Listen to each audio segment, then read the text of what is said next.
çocuklar, büyükler, herkes için, yani hepimizin hayatı için. Kapı sonsuza dek açık kalmıştır. Eşit bir bıçak ağzıdır. Gece ayrı, gündüz ayrışacaktır. İçi boş bir mezar açılmıştır evin içine. Devlet açmıştır. Yataklardan açmıştır, rüyalardan açmıştır, oyunlardan açmıştır. Anne bir korku masalı içidir. Anne bir öfke masalı, anne bir ölüm. Baba 20 yıldır aynalara bakmıyor. Baba 20 yıldır bir meydan ateşi. Baba 20 yıldır bütün harfleri tüketti. Üniformalı bir çölde Yusuf arıyorlar. Ellerinde yalnız kendi elleri, kirpiklerinde gözyaşı kandilleri, ağızlarında çaresiz bir tanrı.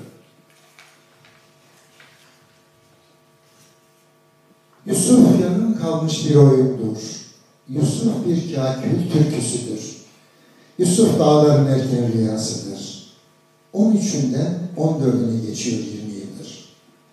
Evlerde ağza alınmayan bir merhamet, bir ölüm, celladından beklenen bir zalim merhamet, karanlık dehlizlerde kaybolmuş bir müjde. Yusuf gecelerin sonsuz şarkısıdır, Yusuf sabahların sonsuz acısıdır. Yusuf bahçelerin gökyüzü arzusudur.